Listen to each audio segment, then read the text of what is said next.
ब्रह्मांड की शुरुआत कैसे हुई? ये शायद वो सबसे बड़ा सवाल है जो हम इंसान पूछ सकते हैं। क्या ये सब एक बड़े धमाके से शुरू हुआ या इसके पीछे कोई बड़ी शक्ति थी? ये सवाल हजारों सालों से हमें परेशान भी करता है और आकर्षित भी। बिल्कुल। आज की हमारी पड़ताल इसी सवाल के दो बिल्कुल अलग अलग जवाबों पर है। एक तरफ हमारे पास है आधुनिक विज्ञान का सबसे मजबूत सिद्धांत बिग बैंग, और दूसरी तरफ है श्रीमद् भगवद गीता की आध्यात्मिक समझ। और मजेदार बात यह है कि हमारे स्रोतों के अनुसार ये दोनों जवाब शायद एक दूसरे से लड़ नहीं रहे हैं।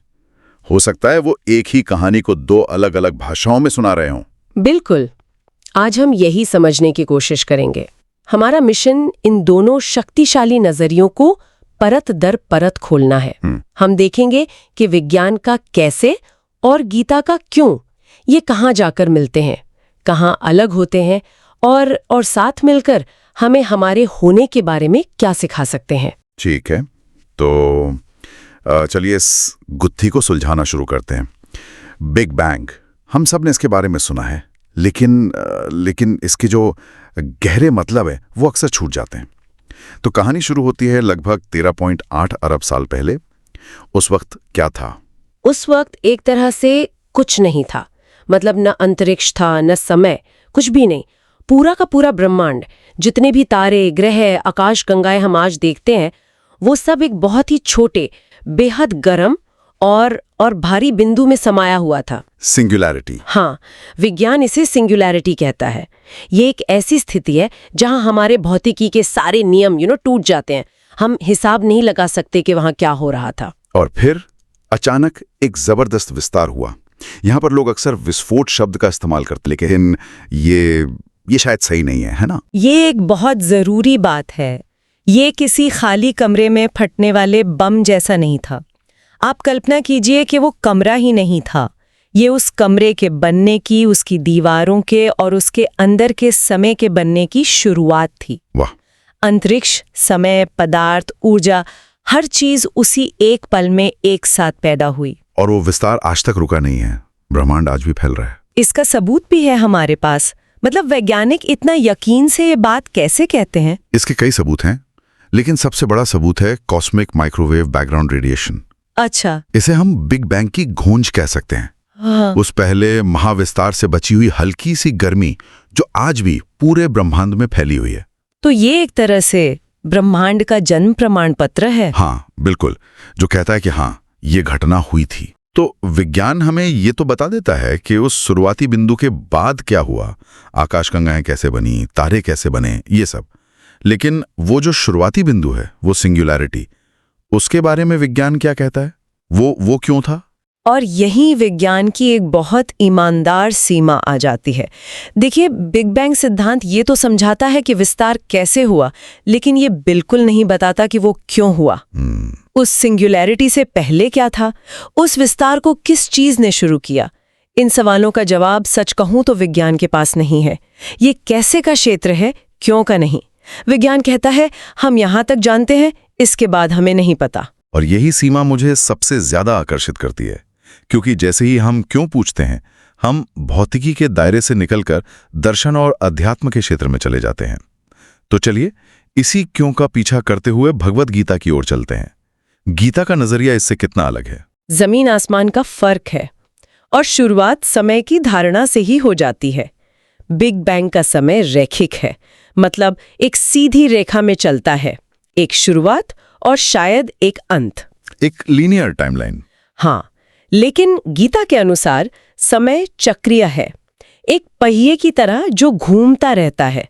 यहाँ सृष्टि कोई एक बार की घटना नहीं है, ये एक अंतहीन चक्र है। मतलब ये ब्रह्मांड बनता है, फिर मिटता है और फिर से बनता है, बार बार। बिल्कुल।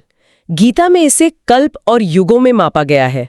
अध्याय 8 के श्लोक 18-19 में इसका बहुत साफ जिक्र है। वहां कहा गया है, ब्रह्मा के दिन की शुरुआत में सभी जीव अव्यक्त से प्रकट होते हैं, और जब उनकी रात होती है तो वे फिर से उसी अव्यक्त में विलीन हो जाते हैं। और ये चक्र ये चलता रहता है। ये अव्यक्त शब्द, ये सुनने में बहुत रहस्यमयी लगता है। इसका ठीक ठीक मतलब क्या है? ये गीता की सबसे गहरी अवधारणाओं में से एक है। अव्यक्त का मतलब है जो प्रकट नहीं हुआ है। ये वो अवस्था है, वो क्षमता है जिससे सब कुछ बनता है और जिसमें सब कुछ वापस समा जाता है। ये सृष्टि से पहले की स्थिति है, निराकार, बिना किसी गुण के शुद्ध संभावना। आप कह सकती हैं कि ये ब्रह्मांड का बीज रूप है। अच्छा, तो फिर इस चक्र को चला कौन रहा है? बिग बैंग का तो कोई कारण नहीं पता, लेकिन गीता में तो जरूर कोई कारण होगा। हाँ, और यही सबसे बड़ा अंतर है। अध्याय 9 श्लोक 7 में कृष्ण कहते हैं, एक कल्प के अंत में सारी सृष्टि मुझ में विलीन हो जाती है और अगले कल्प की शुरुआत में मैं उन्हें फिर से अपनी शक्ति से रचता हूँ। और फिर अध्याय 10 श्लोक 8 में वो कहते हैं, मैं ही सभी आध्यात्मिक और भौतिक जगत का स्रोत हूँ, सब कुछ मुझसे ही उत्पन्न होता है। तो गीता के अनुसार इस सृष्टि का कारण आकस्मिक नहीं है, वो एक परम चेतना है। इसका मतलब ये हुआ कि गीता के नजरिए में चेतना मतलब कॉन्शियसनेस वो पदार्थ से पहले आती है, जबकि विज्ञान तो ये मानता है कि चेतना दिमाग जैसी जटिल चीजों के बनने के बहुत बाद में पैदा हुई। आपने बिल्कुल सही पकड़ा। विज्ञान के लिए पदार्थ मूल है, चेतना उसकी एक उत्पत्ति। गीता के लिए चेतना मूल है और पूरा भौतिक ब्रह्मांड वो उसी चेतना की एक अभिव्यक्ति है। ये नजरिए को पूरी तरह से 180 डिग्री पर घुमा देता है। तो ठीक है, हमारे पास दो तस्वीरें हैं।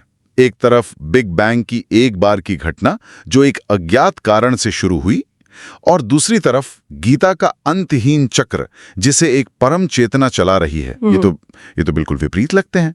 क्या इनमें कोई भी समानता है या ये दो पूरी तरह से अलग दुनिया है? पहली नजर में ये विपरीत लगते हैं, लेकिन जब आप गहराई में जाते हैं तो कुछ हैरान करने वाली समानताएं दिखती हैं। जैसे उस अव्यक्त की अवधारणा को ही लीजिए, एक ऐसी निराकार अवस्था जिसमें सब कुछ छिपा हुआ है लेकिन प्रकट नहीं हुआ है।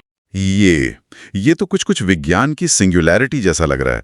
एक ऐसा बिंदु जिसमें ब्रह्मांड के सभी नियम, पदार्थ और ऊर्जा सब समाये हुए थे लेकिन प्रकट नहीं हुए थे, है ना? और दिलचस्प बात यह है कि दोनों ही अवधारणाएं, सिंगुलैरिटी और अव्यक्त, मानव की कल्पना की सीमाओं को दिखाती हैं।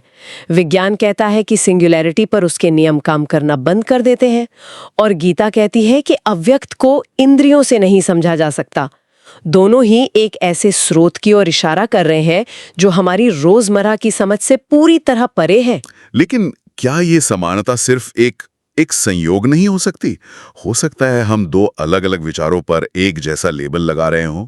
ये एक वाजिब सवाल है, लेकिन समानता सिर्फ यहीं खत्म नहीं होती। देखिए, आधुनिक कॉस्मोलॉजी में कुछ वैकल्पिक मॉडल भी हैं जिन्हें ज्यादा लोग नहीं जानते हैं, जैसे बिग बाउंस या oscillating universe theory. Big bounce, हाँ, ये सिद्धांत मानते हैं कि हमारा ब्रह्मांड शायद हमेशा से विस्तार और संकुचन के चक्रों से गुजर रहा है। एक मिनट, आप ये कह रही हैं कि कुछ वैज्ञानिक ये मानते हैं कि हमारा ब्रह्मांड बिग बैंग के बाद फैलेगा, फिर एक दिन सिकुड़ेगा और फिर से एक और बिग बैंग को जन्म देगा, एक के बाद एक? जी हाँ, और ये विचार गीता के चक्रीय कल्पों की अवधारणा से कितना मिलता जुलता है, जहाँ सृष्टि और प्रलय बार बार होते हैं।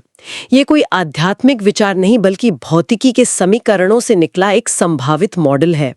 तो ये सिर्फ एक वैचारिक समानता नहीं बल्कि एक पैटर्न की तरह लगता है जो दो अलग अलग तरीकों से खोजा जा रहा है। ये तो कमाल है।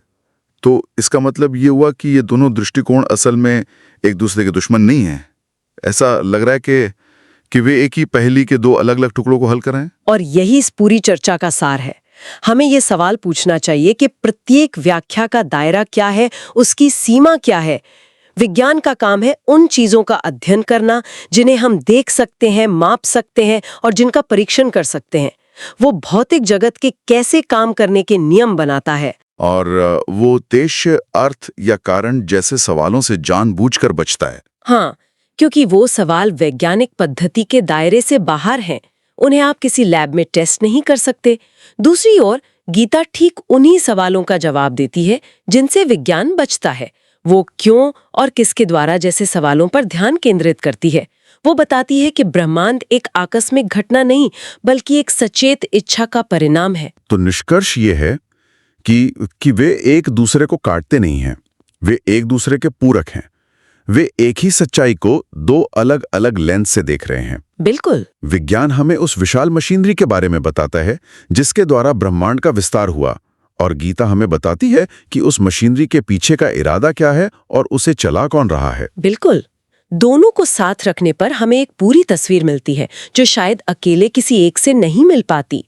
एक हमें भौतिक नियम देता है, दूसरा हमें उन नियमों के पीछे का उद्देश्य और स्रोत बताता है। जिंदगी ये मानकर जीते हैं कि हम भौतिक शरीर हैं जिनमें चेतना है। ये विचार उस समीकरण को ही पलट देता है कि हम चेतना है जो एक भौतिक अनुभव से गुजर रही है। और ये दोनों नजरिए मिलकर हमें अस्तित्व की एक गहरी समझ दे सकते हैं। विज्ञान हमें ब्रह्मांड की विशालता और जटिलता दिखाकर विनम्र बनाता है, और गीता हमें उस विशालता के भीतर अपना स्थान और उद्देश्य बताकर हिम्मत देती है। तो आज हमने ब्रह्मांड की उत्पत्ति को दो बहुत अलग नजरियों से देखा। एक जो वैज्ञानिक अवलोकन पर आधारित है और दूसरा जो आध्यात्मिक अंतर्दृष्टि पर। हमने देखा कि एक कैसे की मशीनरी का वर्णन करता है और दूसरा क्यों का अर्थ बताता है। और हमने ये भी देखा कि ये दोनों शायद उतने भी अलग नहीं है जितना हम सोचते हैं। सही कहा, ये दोनों विचार एक साथ मौजूद रह सकते हैं। तो सोचने के लिए एक आखिरी सवाल ये है, क्या हमारे अस्तित्व की पूरी समझ के लिए वैज्ञानिक कैसे और आध्यात्मिक क्यों दोनों की जरूरत है? क्या ऐसा हो सकता है कि ज्ञान की खोज के ये दोनों रास्ते, एक बाहर की ओर टेलीस्कोप के जरिए और दूसरा अंदर की ओर ध्यान के जरिए, एक ही परम सत्य की ओर ले जा रहे हों?